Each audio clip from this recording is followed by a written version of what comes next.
అమ్మా నమస్తే. నమస్తే. తిను గారు నమస్తే అండి. ఈ రోజు మన వీడియో వచ్చేసి భార్యాభర్తలు ఇద్దరు అంగవైకల్యంతో బాధపడుతున్నారండి. హ్యాండిక్యాప్డ్సే. అంటే వీళ్ళు దారిలో నేను వచ్చినప్పుడు చూశాను. చిన్న షార్ట్ పెట్టాను మన వీడియోలో. ఇలాగా వివరాన్ని చెప్పారన్నమాట. మేము ఇలాగా అంగవైకల్యంతో బాధపడుతున్నాం, మా భార్య కూడా హ్యాండిక్యాప్డ్ అని చెప్పారు. అంటే వీళ్ళకి హెల్ప్ చేద్దామని వీళ్ళని చూస్ చేసుకున్నానండి నేను. ఈ పేరు వచ్చేసి జ్యోతి. చెల్లి చెప్పమ్మా జ్యోతి. నా పేరు నారా జ్యోతి అండి. నాది అసలు ఊరు తాడపల్లిగూడెం. అయితే మా నాన్నగారు చనిపోయారండి, మా తమ్ముడు గారు కూడా చనిపోయారు. మేము ఇక్కడికి వచ్చేసామండి. వచ్చేస్తే మొన్న వరకు మా తమ్ముడు గారు చూసేవారు. తర్వాత అందుకైతే ఈయన ఎక్కడో కనపడితే ఎవరో మా అక్క తీసుకొచ్చి చేసుకుంటావా పెళ్ళి అని అడిగారండి. అడిగితే చేసుకుంటాను అన్నాను. అంటే ఆయన కూడా చేసుకుంటాను అన్నారు. మా తమ్ముడేమో వద్దు, ఇద్దరు ఒకలాగా ఉన్నారు కదా, ఇద్దరు అలా ఉంటారు. ఒక్క నిమిషం, నేను అదే అడుగుతున్నా. ఇప్పుడు ఈయనకి కాళ్ళు చేతులు సరిగ్గా లేకపోయినా సరే అన్ని ఉన్న పిల్లం రావాలి అనుకుంటారు. అంటే నేను చేయలేను, నువ్వు చేయలేవు, ఇద్దరం అలాగా మూలపడి ఉంటే ఇలా పుట్టిన పిల్లలకి దిక్కేంటి అనుకుంటాం. అప్పుడు ఆయన్ని ఎలా చూస్ చేసుకున్నారు, మీరు ఎలా ఈవెంట్ చేసుకున్నారు? అంటే ఆవిడని ఎలా పెళ్లి చేసుకోవాలనుకున్నారు? అంటే ఒక మాట అండి, ఆయన చెప్పలేదండి. బాగున్న ఆవిడైతే ఆయన అర్థమైందండి. బాగున్న ఆవిడ ఆయన్ని సరిగ్గా అదే ఆయనే చెప్పాలి. అయితే ఆయన తెలివితేటలు ఎక్కువ అండి. చెప్పండి చెప్పు. మళ్ళీ మీరు మాట్లాడదురు, మీరు చెప్పండి. అంటే జ్యోతిని పెళ్లి చేసుకోవడానికి కారణం ఏమిటి? అటు చూసి మాట్లాడండి. ఇష్టపడే చేసుకున్నారు అంటే నేను అంటుంది కాళ్ళు చేతులు సరిగ్గా ఉన్న పెళ్ళం కావాలి అని అనిపించలేదా? అనిపించలేదు. అంటే సినిమా హాల్ కాడ ఉండేవారమ్మా. ఉంటే మా అక్క మా బావ సినిమాకి వెళ్ళారండి. వెళ్తే సర్లే పిల్ల పెళ్ళి అంటుంది కదా, అడుగుదాం అబ్బాయిని చేసుకుంటాడేమో అని వాళ్ళు ఇతను అడిగారంటండి. అడిగితే నేను చేసుకుంటానండి, చూపించండి పిల్ల అనేసి అన్నారంటండి. అంటే ఈయన్ని తీసుకొచ్చారండి. తీసుకొస్తే చూపించారండి నన్ను. అయితే చేసుకుంటానని అడిగారండి. నీకు ఇష్టమని అడిగితే ఎలా ఉన్నా పర్లేదు అక్క, నాకు పెళ్లి చేసుకుంటాను నేను అని అడిగానండి. అడిగితే మా తమ్ముడు ఇద్దరు ఒకలాగా ఉన్నారు కదా, ఎవరు చూస్తారు మిమ్మల్ని, వద్దు ఒక్కోసారి చూద్దాంలే అని అన్నాడండి తమ్ముడు. అంటే ఒరే ఇలా ఉన్నాను బాగుందానికి బాగున్నా, అతను ఎలా వస్తారో పర్లేదురా, ఎలా బతుకుతాం, అతన్నే చేసుకుంటానని అన్నానండి. అలా 3 నెలలు గ్యాప్ వచ్చిందండి. చేయనా అన్నాడు తమ్ముడు. తర్వాత ఎలాగా అమ్మ ఒప్పించిందండి, అక్క అమ్మాన.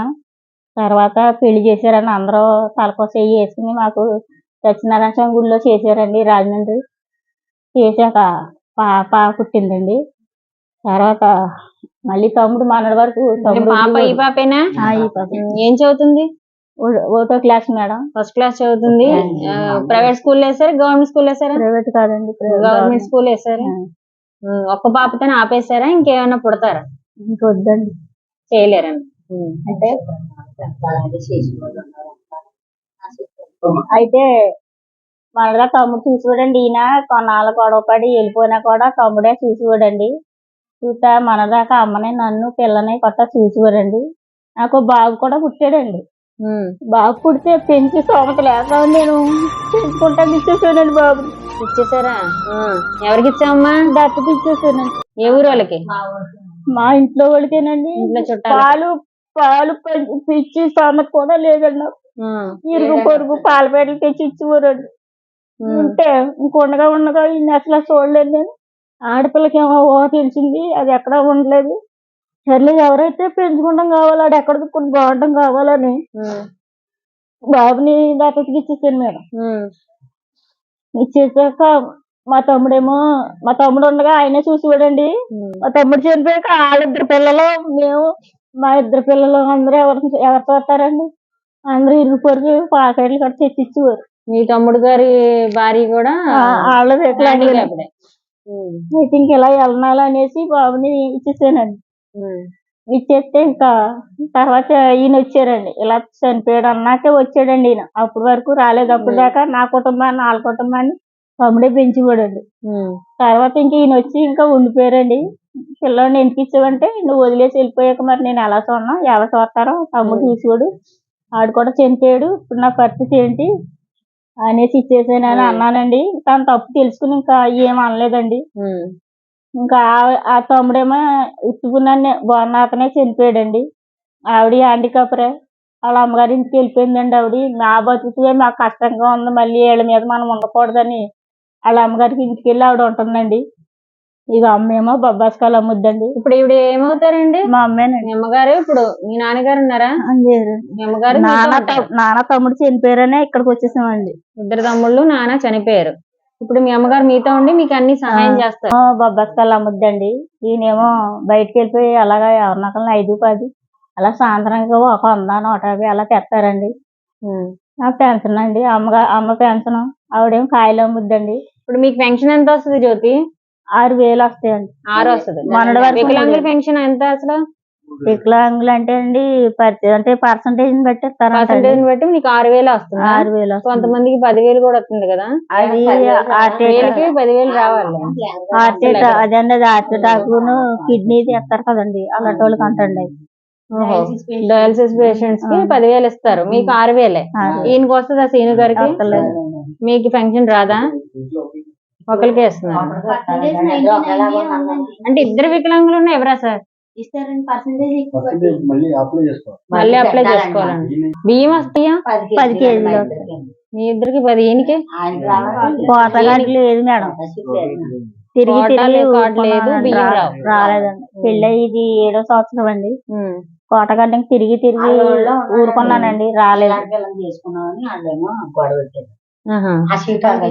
ఇప్పుడు ఇద్దరు అంగవైకల్యంతో బాధపడుతున్నారు కాబట్టి అర్థం చేసుకోగలరు, ఒకరికొకరు తోడుగా ఉండగలరు చివరి వరకు. కానీ మంచి వాళ్ళని చేసుకుంటే ఇందాక నేను అడిగాను అదే, వాళ్ళు ఉండరు కదా. మంచి పిల్లని చూసారా? అయితే వాళ్ళ అమ్మలు మీ అమ్మగారు చూసారండి? మీ పెద్దమ్మే అన్ని బాగున్న అమ్మాయిని చూసారా మీకు?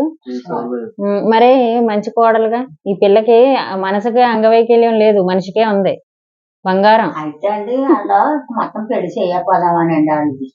పెళ్లి చేయకుండా అలా ఉంచేసుకున్నా. మనకి వస్తాయి, అవి మనకి వస్తాయి.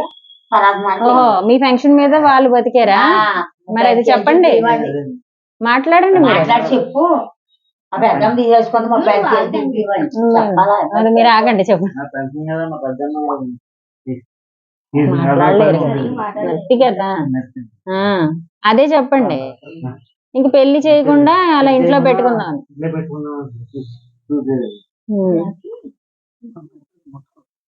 వాళ్ళ పెద్దమ్మ గారు పెళ్లి వద్దని ఇంకా అలా ఉండిపో, నీకు పెళ్లి ఎందుకు, ఏదో మొత్తం మాతో పాటు తిని ఉంది గాని అని చెప్పేవారంటండి. చెప్తే 35 కేజీలు బియ్యం వచ్చేయండి, 3 ఏళ్ళు పెన్షన్ వచ్చింది.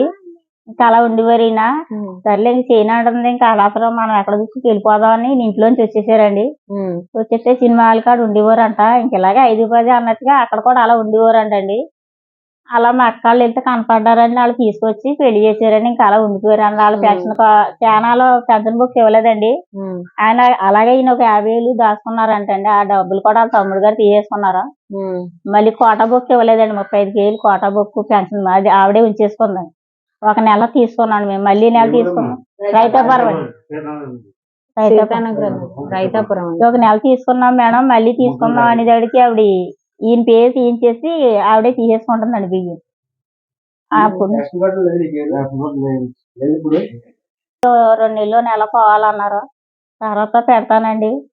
పాపనేమో గవర్నమెంట్ బళ్ళు వేసేవాడిని. ఇంకా అలాగా ముగ్గురు డబ్బులు పెట్టుకుని అలా బతుకున్నాండి. మీ అమ్మగారి పెన్షన్ కూడా మీరే ఖర్చు చేసుకుంటారా? మాకేనండి. మరి అద్దిల్లండి ఎంత? అద్దిల్లు ఎంత? కరెంట్ బిల్తో 5,500 అవుద్దండి. కరెంట్ బిల్తో 5,000 అవుద్దండి. తర్వాత ఇంకా అలా మిగిలిన ఇంకా అలా మళ్ళీ నెల వచ్చే వరకు అలా గెంటుకుంటామండి. మొన్న ఒక మాట చెప్పారు ఈయన, మాకు ఇల్లు ఎవరు ఇవ్వట్లేదండి. ఇవ్వట్లేదండి, అది చెప్పండి. అది అద్దిల్లు అడిగినా కూడా ఎవరు ఇవ్వట్లేదండి. ఇలా ఉన్నారమ్మా, మీరు ఏం చేయగలరు, ఆవిడే పెద్ద ఆవిడ శుభ్రాలు కట్ట గమ్మున చేయలేరు కదా అనేసి ఎవరు అడిగినా ఇవ్వట్లేదండి. ఎక్కడైనా ఇగో ఈ పక్క ఆవిడ కొంచెం ఇంటిగల ఆవిడతో మాట్లాడి, మాకు తెలిసిన ఆవిడేనండి పర్లేదు అంటే, అంతకితం తమ్ముడు ఉండేవారండి ఇందులో. ఆయన చనిపోయాడు కదండి. చనిపోయాక ఆవిడేమో వాళ్ళ అమ్మగారింటికి వెళ్ళిపోయిందండి. నేను ఇంకా ఈవిడ్ని నేను ఉంటానండి, జ్యోతి గారు కొత్త మీరు మాట చెప్పండి ఇంటిగల ఆవిడకి అన్నానండి. ఆవిడ పర్లేదండి, తెలిసిన వాళ్ళే కదా, అంతకితం వాళ్ళ తమ్ముడు గారు ఉండేవారు కదా, వాళ్ళలాగే వీళ్ళు అద్దె కట్టేస్తారండి, మాదండి బాధ్యత అని ఆవిడ చెప్పి ఇల్లు ఇప్పించారండి. అప్పటి నుంచి అందులోనే ఉంటున్నామండి. ఎక్కడన్నా ఒకవేళ మారదామన్నా ఇంత అద్దె కట్టుకోలేకపోతున్నాం, మారదామన్నా ఎక్కడ కూడా ఇద్దరే హ్యాండికాప్డ్ అమ్మా ఇష్టం అవ్వదని అంటున్నారండి. ఇన్నాళ్ళైందని పెళ్ళి అయ్యి 7వ సంవత్సరం అండి. కోటకాండి కానీ ఇల్లు కానీ తిరిగి తిరిగి ఊరుకున్నామండి. ఎవరో పట్టించుకోవట్లేదండి. ఎవరన్నా కొంచెం సాయం చేసి పుణ్యం కట్టుకుంటే ఎక్కడన్నా ఇల్లు కానీ ఏదన్నా సాయం మరి మీకు చేయమని. గవర్నమెంట్ ఇల్లు రాలేదా? రాలేదు మేడం. చంద్రబాబు హయాం సరే, మన జగన్ అన్న కోటా కార్డు ఉంటే మేడం మనం ఎవరిని అడిగితే కానీ సరిపోతాం. కోటా కార్డు లేదు కదా. అసలు రేషన్ కార్డు కూడా లేదు. 8 సంవత్సరాలు అవుద్దండి. 8 సంవత్సరాలు. రాయించుకుంటే చాలా కష్టం లేదు కదండి. అసలు పిల్లలు పట్టించుకోడండి. ఇంకా అలా వెళ్ళిపోతాడండి. కోట కార్డు లేదు, నీకు అది లేదు, ఇది లేదు అని ఏం అంటే తిరగాలంటే ఎక్కడికి తిరగలేరు కదండి ఈయన. ఇంకా ఏదో అదే ఇప్పుడు వీళ్ళు సరిగ్గా మామూలుగా ఉంటేనండి ఆరోగ్యంగా అన్ని ఉన్న వాళ్ళే చేసుకోలేకపోతున్నారు. అక్కడికి ఇక్కడ తిరగలేక ఆఫీసుల చుట్టూ వీళ్ళేం తిరుగుతారు? తిరుగుతారంటే మరి మన బతుకు కోసం మనం తిరగాలమ్మా. ఇప్పుడు మీకు గడప ఇలాగ వస్తున్నారు, మీకు గడప ఇస్తున్నారా? అలా కాదండి, ఇది వేరు. మన జీవితానికి తీసుకోవాలి నిజమే, కానీ నేను తిరగలుగుతానంటే పెద్ద మంది అయిపోయాను. అవునులే, మీరు పెద్ద వయసు అయిపోయింది. ఎలాగండి ఇద్దరు కలిసి మాకు కోట కార్డు లేదు, పట్టించుకోరండి సరిగ్గా. అది ఈయన మాట్లాడలేకపోతున్నారండి. ఇంకేం అడగాలన్నా జ్యోతి అడగాలి. మాట్లాడలేదండి అసలు. టమాటా కట్టుకుంటాను ఉంటాడండి. అదే నేను చెప్తున్నా. ఇద్దరు కలిసి వెళ్ళాలంటే ఏదో ఒక వెహికల్ ఉండాలండి. ఆటో ఏదో ఒకటి అప్పుడే వెళ్ళగలరు. ఇద్దరు ఒక పట్టుకొని నేను మానేసి నేను తీసుకెళ్ళవచ్చు వస్తున్నాను. నేను పక్క వర్షంలో ఉంటాను. ఎలా ఉంటారు మీతో వీళ్ళు? ఈ మాట చెప్తున్నాను కదా, నాకు అత్తయ్య మామే లేదు. ఆవిడ అత్తయ్య అంటాను, వీళ్ళు వదిలిగారు అంటే అందరు కలిసి ఉంటారా? ఇబ్బంది పడుతూ ఉంటారా పాపం వీళ్ళు? వాళ్ళకి ఏ సాయం కావాలని మీరు పక్కన వాళ్ళు మంచిగా ఉండి చేస్తూ ఉంటారా? ఆ సాయం చాలు, ఏదో సాయాలు చేయకపోయినా. జ్యోతి ఇప్పుడు మొన్న విడిచి ఎందుకు వెళ్ళిపోయాడు ఈయన నిన్ను? ఈయన అలా ఉన్నా గానీ తాగుడు అలవాటు ఉందండి. తాగుడు అలవాటు ఉంటే నాకు తాగితే కుదరదు అనేసి అనేది డెవలప్ వచ్చిందండి ఇద్దరికనే. సంపాదించింది తీసుకెళ్లి అక్కడ 100 వచ్చినా 200 వచ్చినా తాగితే చూడండి, ఒక 50 అని 100 అని ఇచ్చి చూడండి. అవన్నిటికి కానీ సరిపెట్టాలండి. నేను ఎక్కడున్నా అద్దిల్లే కదండి. అక్కడికి తమ్ముడు అమ్మ చూసేవారండి. ఆ బాబుని పాపని వాళ్ళే చూసారండి. లేకపోతే నా జీవితం లేనట్టేనండి. ఆ అమ్మాయి అలా పెంచుకొచ్చిందండి ఆ పిల్లలు ఇద్దరినే. తమ్ముడు చూసేవాడు. అప్పుడు ఏమి చేసుకోవాలండి. 3 సంవత్సరాల వరకు బయటే ఉన్నారండి ఈయన. ఎటు వచ్చినా ఇంకో మా తమ్ముడు చనిపోయాక మరి ఏమనుకున్నాడు తెలీదు, వచ్చి ఏడాది అవుతుందండి. ఈసారి ఇంకా అలా దేవుడు నిలబెట్టాడండి, ఉండిపోయాడండి. ఎప్పుడు వచ్చినా నెల 2 నెలలు అలా ఉండి ఎందుకు వదిలేశారు? ఇదేనండి తాగుడే. నేను పెళ్లి చేసుకుంటాను వెనక్కి తిరిగి. ఇప్పుడు వాళ్ళ పరిస్థితి, వాళ్ళ నాన్నగారు లేరు, వాళ్ళ అన్నయ్య లేరు, తమ్ముళ్ళు లేరు, ఈవిడికి ఎవరూ లేరు, ఇప్పుడు మీరే కదా. పాపం అండి వెళ్ళిపోయేవాడు. ఎందుకు వదిలేశారు? మళ్ళీ నీ ఇప్పుడు రోజాకే వచ్చిపోయాడు. మీ పెద్దమ్మ గారు ఇంకో పెళ్లి చేద్దా అన్నారా? లేదా? బయటే అదే ఇప్పుడు నిన్ను నమ్ముకొని వచ్చింది ఆ పిల్ల. ఒకరికొకరు ఏదో పాటలు పడుతున్నారు, మీకు బాగా అర్థం చేసుకున్నారు. చివరి వరకు తోడు ఉండాలి కదా. ఎందుకు వచ్చేసావు అంటే ఎందుకు వెళ్ళిపోయావు, మళ్ళీ ఎందుకు వచ్చావు అని. పడక అంటే అర్థం చేసుకొని ఉండాలి. ప్రపంచంలో ఎవ్వరు సాయం చేసిన వాళ్ళు లేరు. ఇంకా నీకు ఆ అమ్మాయి, ఆ అమ్మాయికి నువ్వు, అంతే. ఎందుకంటే బయట అన్నీ ఉన్న వాళ్ళకి ఏమీ లేవండి. అసలు సపోర్ట్ లేదు. అసలు డబ్బు కాదు మెయిన్, ఆస్తులు డబ్బు ఇవేం కాదు. అర్థం చేసుకునే మనిషి జీవితాంతం తోడుండడం, ఇదైతే నిజం. అది లేక ఎంతమంది ఎన్ని ఇబ్బందులు పడుతున్నారో తెలుసు. ఇక్కడ కాలు చేతులు లేవు, మాకు అంగవైకల్యం, నేను సరిగ్గా మాట్లాడలేకపోతున్నా, ఇవి ఎప్పుడు మనసులో పెట్టుకోవద్దు. అసలు మాలాంటి వాళ్ళకి బయట ఇలా తిరిగిన వాళ్ళకి అన్ని ఉన్న వాళ్ళకి మనసుకి అంగవైకల్యం, వాళ్ళ బుద్ధే మంచిది కాదు. మీకు మంచి మనసు ఇచ్చాడు భగవంతుడు, చక్కగా అర్థం చేసుకొని ఉంటున్నారు. చుట్టుపక్కల వాళ్ళు మంచి చేసుకున్నారు. నోరు మంచిదైతే ఊరు మంచిది అవుతుందని నిరూపించారు. అందరూ సాయం చేస్తున్నారు. కలిసిమెలిసి చివరి వరకు ఉండాలి. ఈ పాప చూడు, పెద్దయ్యాక చక్కగా మిమ్మల్ని చూసుకుంటది కదరా బంగారం. ఏం పేరు నీ పేరు? శాంతియా? అమ్మని నాన్ని నువ్వు చూసుకుంటావా? ఇప్పుడు నిన్ను చూసుకుంటున్నారు కదా. పెద్దయ్యకి నువ్వు చూసుకుంటావా? ఏం చదవాలనుకుంటున్నావు చెప్పమ్మా. టీచర్ అవుతావా? డాక్టర్ అవుతావా? పోలీస్ అవుద్దంట బాబోయ్. మా నాన్నగారు వృత్తినే అండి హార్ట్ అటాక్ కింద వచ్చి ఆయన పడుకున్నట్టే చనిపోయారండి. తమ్ముడికి ఫిక్స్ వచ్చిందండి అప్పుడప్పుడు. మందులు వాడిచ్చారు, మందులు అలా వాడిస్తున్నామండి. వాడిస్తున్నా సరే పెద్దరికి వెళ్ళాడండి. వెళ్ళి 4 రోజులు తలతానం కట్టా చేసేస్తారు కదండి అక్కడ. చేసాడండి, వచ్చాడండి. శనివారం నైట్ వచ్చాడండి. ఆదివారం అంటే నాన్న పొలం చేసేవారండి కౌలుకే. ఆయన చనిపోయాక ఈ 2 తమ్ముళ్ళు పొలం అలా చూసుకునేవారు. మా గేదెలు కట్ట అంతా బాగానే ఉండేదండి, సొంత ఇల్లు ఉండేదండి, అన్ని ఉండేయండి. అంటే ఇలాగే తెల్లారు లేచి మొహం కడుక్కుని టీ తాగేసి చేలోకి వెళ్ళాడండి. చేలోకి వెళ్తే నిద్ర లేని దాని మీద అండి చేలో ఫిక్స్ వచ్చేసింది. ఫిక్స్ వచ్చేస్తే ఎవరో చూడలేదండి. చూడడం వల్ల అందులోనే కొట్టుకుని చనిపోయాడు. కొంచెం ప్రాణం ఉండగా హాస్పిటల్ తీసుకెళ్లారండి, కానీ బతకలేదండి, చనిపోయాడండి. ఇంకా ఆ బాధ తట్టుకోలేక కొంత అప్పులుంటే ఆ ఇల్లు అమ్మేసండి. ఇక్కడ పెద్దమ్మ గారు పిల్ల ఉందండి. ఉంటే సర్లే పిన్ని నువ్వు ఇలా బెంగళూరు ఉండిపోతున్నావు, ఇలా అయితే ఎలాగా, పిల్ల ఉంది కదా, ఇంకా పిల్లోడు ఉన్నాడా, ఇలా ఉంటే ఎలా నువ్వు, సర్లే వచ్చి అక్కడ మేము చూసుకుంటామని ఇక్కడ తీసుకొచ్చేసిందండి. తీసుకొచ్చేసాక ఇక్కడికి వచ్చాక పెళ్లి అయిందండి. అక్కడ ఉండగానే పెళ్లి అయిందండి తమ్ముడికి. బాబు 2 బాబులే. ఇక్కడ తీసుకొచ్చేసాక బాగానే ఉంటున్నారండి. అంతకితం అక్కడ ఎదురు ఉండేవాళ్ళం అండి. అక్కడ మారిపోయాక ఇంకా మా అమ్మకే నాకు ఒక ఇల్లు తీసి పెట్టాడండి తమ్ముడు. ఎంత పిల్లవైనా ఎక్కడ దిక్కుని వస్తుంది కదండి. అమ్మనే నన్ను విడిగా పెట్టి వాళ్ళు ఇక్కడ ఉండేవారండి. ఇంకా అమ్మ అక్కడ ఇక్కడ చూసుకునేదండి. ఎక్కువ నాకే చేసేది, మన దగ్గరే ఉండేదండి. ఏం చేస్తున్నాడు పిల్లడు అని ఎప్పుడన్నా వచ్చి చూసేదండి. ఈయన కూడా అలాగే వారాలు కట్టా చేసేవాడండి. ఐరన్ వ్యాపారం చేసేవాడు. మరి ఎందులో తేడా వచ్చింది తెలియదండి. లేచిగానే మంచం మీద పడిపోయి కాలు చేయి లాగేసి అమ్మటే నోరు పడిపోయి వాతం కింద వచ్చేసిందండి. తలంతా నరాలు పగిలిపోయి అని అన్నారు. హాస్పిటల్ తీసుకెళ్లారండి. మా పెద్దమ్మ గారి పిల్లలు గట్రా అందరూ 1,00,000 రూపాయలు సాయం చేసి, చేతి డబ్బులు కాక మళ్ళీ 1,00,000 సాయం చేసి హాస్పిటల్లో పెట్టారండి. అలా ఒక 20 రోజులు ఉన్నాడండి. ఉన్నాక ఇంటికి తీసుకెళ్ళిపోమ్మా, ఇంకా అనవసరం ఈయన బతకరు అని అన్నారండి. అంటే ఇంటికి తీసుకొచ్చాక ఒక 6 రోజులు ఉన్నాడండి.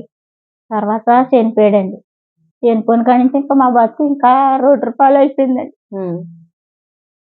అక్కడ 2 పిల్లలు, ఆవిడ లేగలేనావిడే, నేను లేగలేనావిడే. పెద్దవాళ్ళు చాలా నలిగిపోయిందండి. అక్కడ 2 బిడ్డలు పోగొట్టుకుని 3 పోగొట్టుకుని వచ్చాను. ఇక్కడ ఉన్న పిల్లోడిని, ఇక్కడ పిల్లోడిని కూడా దేవుడు ఇలా చేశాడు.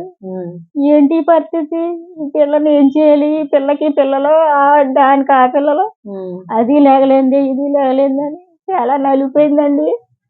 చనిపోతే మేము ఉన్నాం కదా, నువ్వేం భయపడకు పిండి అని పెద్దమ్మ గారి పిల్లలు కట్టా సాయం చేశారండి. ఒక 5-6 నెలల పాటు వాళ్ళే చూశారు. కానీ ఇంకెన్నాళ్ళు చూస్తారండి.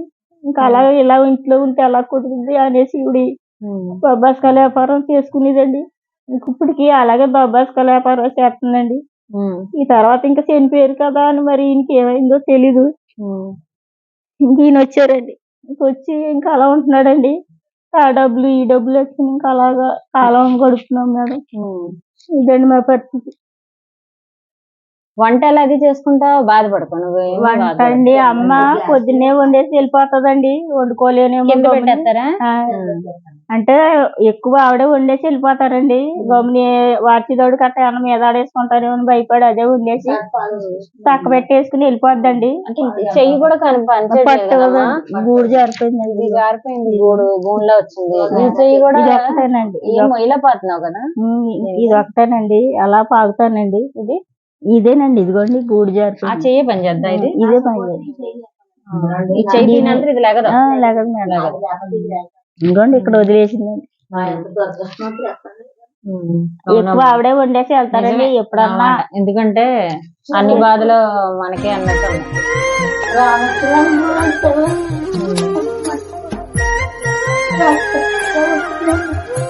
మరి మీరు ఉన్నారు కాబట్టి పాపం వీళ్ళు చూసుకుంటున్నారు, లేకపోతే ఇంకా అసలు ఏమి చేసుకోలేరు కదండి.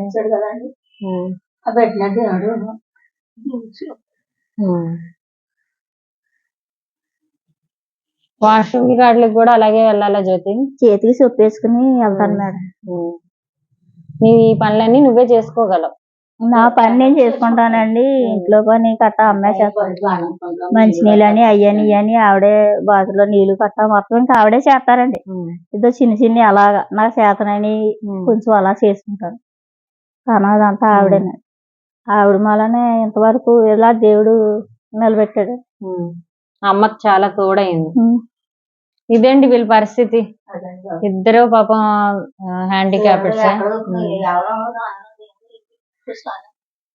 గవర్నమెంట్ ఇల్లు వస్తుందండి ఖచ్చితంగా. ఇప్పుడు అందరికి ఉన్న వాళ్ళకి ఇల్లు ఇస్తున్నారు, ఇలాంటి వాళ్ళకి ఎందుకు ఎవరు ఉంది పాపం. చాలా బాధ, ఇద్దరు అంగవైకల్యంతో బాధపడుతున్నారు, చూసారు కదా. ఈ పెద్ద ఆవిడకి ఎవరు లేరు, వీళ్ళతో పాటు ఉండి వీళ్ళకి సాయం చేస్తున్నారు. భర్త కొడుకులు చనిపోయారు, వాళ్ళ కోడలు కూడా ఇలా హ్యాండిక్యాప్డే. చూడండి పరిస్థితి ఎంత దారుణంగా ఉందో. ఒక పాప, ఈ పాపను బాగా చదివించండి. జ్యోతి, నువ్వేమైనా చెప్పాలనుకుంటున్నావా ఫంక్షన్ గురించి? మీకు అదేనండి, వస్తలేదండి. పెన్షన్ కే పెడదాం అనుకున్నామండి, ఒకళ్ళేమో ఇద్దరికే రాదు అంటున్నారండి. అయినా దేవుడు మరి ఏం చేస్తారో తెలియదు, పెడదాం అనుకుంటున్నానండి. రావాలని అనుకుంటున్నాను, మరి దేవుడు మా అదృష్టం ఎలా ఉందో తెలియదండి. లేదండి, మరి ఇద్దరికి తీసేస్తే మరి ఇద్దరు హ్యాండిక్యాప్డే కదండి. అలా వాళ్ళకో 10 అలా అడుగు తెచ్చుకుంటామండి, అలా బతుకుతామండి. మరి మాలాటోళ్ళు పెన్షన్ ఇవ్వకపోతే, మరి ప్రభుత్వం మాలాటోళ్ళు పట్టించుకోకపోతే మా పరిస్థితి ఏంటండి? ఎవరు చెప్పుకోవాలి? ఎక్కడైనా కొత్త ఇల్లు ఇప్పించి, కోటా కార్డు కొత్త ఇప్పించి కొత్త పెన్షన్ సాయం చేయమని అడుగుతున్నానండి. మరి మా బతుకు తెరువు ఎలాగని భయపెడుతుందండి. పాప అండి, ఆ పాపని ఎలా పెంచాలి ఏంటని ఏం అర్థమవుతలేదు. అందరూ బడిలోకి వెళ్తున్నారు, అలా గవర్నమెంట్ బడిలో వేసానండి. ప్రైవేట్ బడిలో చదివించమ్మా అంది, కానీ నేను చదివించలేను అమ్మా అని గవర్నమెంట్ బడిలోనే వేసాను. ఇదండి మా పొజిషన్. మరి మీ దయ వల్ల ఏమన్నా ఎవరైనా సాయం చేసి అలా చేస్తే పుణ్యమండి. ఇదండి మా పరిస్థితి. నమస్కారం చెప్పు, అందరికీ వెళ్తుంది. మేము ఇప్పటి వరకు నా అకౌంట్ నెంబర్ కానీ వేరే వాళ్ళది కానీ ఎవరిది ఇవ్వలేదండి. ఇప్పటికొచ్చి వీళ్ళ పరిస్థితి అసలు పోలా. ఎలా అంటే రేషన్ కోటా బియ్యం రావట్లేదు, పెన్షన్ రావట్లేదు, వీళ్ళిద్దరూ ఏ పని చేయలేరు. ఇతనేమో ఏదో అలా వెళ్ళి ఆ గవర్నమెంట్ ఇచ్చిన బండి ఉంది, దాని మీద అడుక్కొని తెచ్చి. బండి కూడా ఇవ్వలేదు మేడం. బండి మీరు కొనుక్కున్నారా? బండి ఇలాగే ఎవరినొకరు అప్పు అడిగి కొన్నానండి, బండి కూడా లేదు. నువ్వే కొన్నావు. ఇద్దరికి చాలా కష్టమైన పరిస్థితి అండి. ఇల్లు కూడా లేదు, గవర్నమెంట్ ఇల్లు కూడా లేదు, అద్దెంట్లో ఉంటున్నారు. ఇప్పుడు నేను ఎప్పుడు నా అకౌంట్ నెంబర్ ఇవ్వలేదు, డబ్బులు ఏమని అనలేదు. అంటే ఇది ఒక వ్యాపారమా బిజినెస్ అంటారండి. ఇది మాకు ఎటువంటి ఆశ లేదు. మా ద్వారా ఇలాంటి వాళ్ళకి చాలా సాయం అందాలి. మా ఏదో కొంతలో కొంత ఏదో చిన్న సాయం. ఇప్పుడు వీళ్ళకి ఏమన్నా మీరు చేయాలనుకుంటే నా వీడియో చూసిన వాళ్ళు ఎవరైనా సరే పెద్ద మనసు చేసుకొని నేను వీడియోలో వీళ్ళ ఫోన్ పే నెంబర్ ఇస్తాను. మీరు ఏమైనా సాయం చేయాలనుకుంటే వాళ్ళకే చేయండి డైరెక్ట్ గా, అది అభ్యర్థిస్తున్నాను. జ్యోతి, నేను బియ్యం తీసుకొచ్చానమ్మా, బాధపడకు, అప్పుడప్పుడు వస్తాము. ఆవిడ ఎక్కడో దారిలో కనపడితే అడిగారంటండి, అలాంటి ఆవిడ ఇంటికి వచ్చి మాకు ఇంత సహాయం చేశారండి. ఆవిడ మేలు మర్చిపోలేమండి. మీకు చీర తెచ్చా, మంచి కండువ. జ్యోతి, నీకు చీర, చీరలు కట్టుకుంటావా? ఇంకా డ్రెస్ గుర్తుంటది నాకు, మాట కాదు అది. అమ్మాయి కట్టుకుంటారు. పాప చాలా థ్యాంక్స్ అమ్మా. ఇది బియ్యం ఈ వండుకోవడం. వీళ్ళకి కోటా బియ్యం రావట్లేదండి, అయ్యున్నా కొంచెం ఎంతో కొంత సాయం ఉండేది, హెల్ప్ అయ్యేది.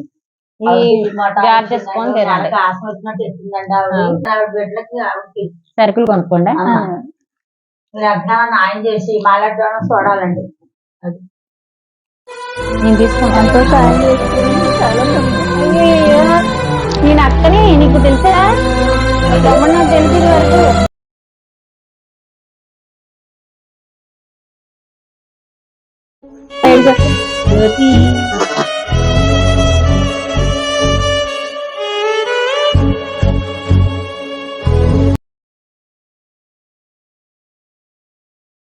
పెద్దేదో గర్వంగా ఫీల్ అవట్లా. ఇటువంటి సాయం కోసం ఒక రోజు నేను ఎదురు చూసా, నాకెవ్వరు చేయలే. ఈ రోజు నేను ఎందుకు చేస్తున్నానో నాకు తెలుసు. నేనేమి యూట్యూబ్ వీడియోస్ కోసం చేయట్లా, డబ్బులు వచ్చినా రాపోయినా నేనన్నది మీ మనసులో ఉండాలి. ఉంటాను కదా. నాకు కళ్ళ నీళ్ళు వస్తున్నాయి జ్యోతి. కాలయ్యి ఎప్పుడు పట్టుకోకు. భగవంతుడు ఎవరికి ఇచ్చిన జీవితం వాళ్ళకి గొప్పగా బతకమని. ఈ రోజుల్లో ఎవరు చేయరండి అలా. ఉంటారమ్మా. నేను ఒక్కదాన్ని స్వార్థమైన వాళ్ళు ఉన్నారండి. దేవుడు మంచి మనసు ఇచ్చాడండి. నేను ఇదే గొప్పగా ఫీల్ అవుతా. నాకు డబ్బు లేకపోయినా మంచి మనసు, అదే ఆభరణం. అదే పెద్ద ఆస్తి అండి మనకి. ఆ మనసే ఇవ్వాలండి దేవుడు. బాధపడుకో, ఏమీ అవదు. ధైర్యంగా బతికేయడమే. ఇక్కడ కోట్లు ఉన్నాడు కూడా 30 ఏళ్ళు బతకట్లా తెలుసా? అనుభవించడానికి ఆడికి ఆయుష్ ఏది? మీలా ఇప్పుడు ఎంత ఆయుష్ ఉంటే అంత ఆనందంగా బతికేయడమే. ఈ పాపను మాత్రం మర్చిపోకుండా, మీరు గొడవలు ఆడుకోకుండా కలిసి పాపను పెంచి పెద్ద చేయాలి. చక్కగా చదివించాలి. తన కాళ్ళ మీద తను నిలబడాలి. అవునండి.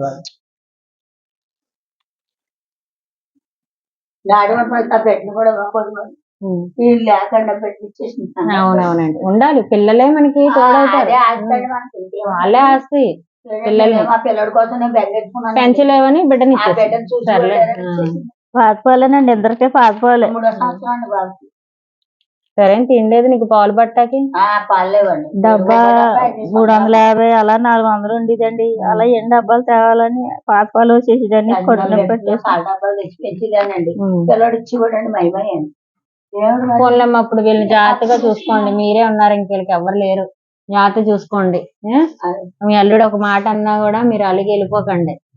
మీ పిల్లని, మీ మనవరాలను గుర్తుపెట్టుకోండి. ఆ బిడ్డ కోసం బట్టి బిడ్డ కోసం. ఈ వీడియో చూసిన వాళ్ళందరికీ మరొకసారి చెప్తున్నానండి, ఎంత మీరు రూపాయి వేస్తారో, 2 రూపాయలు వేస్తారో, 100 వేస్తారో, 50 వేస్తారో, వీళ్ళకి సాయం చేయండి. అదంతా పుణ్యం అంతా మీ బిడ్డలకే కాస్తుంది. నెంబర్ ఇస్తాను. ఓకే జ్యోతి, వెళ్ళమే ఇంకా ఏడవ. థ్యాంక్స్ ఏం మా అన్నయ్య నువ్వు. జ్యోతి వెళ్తాం.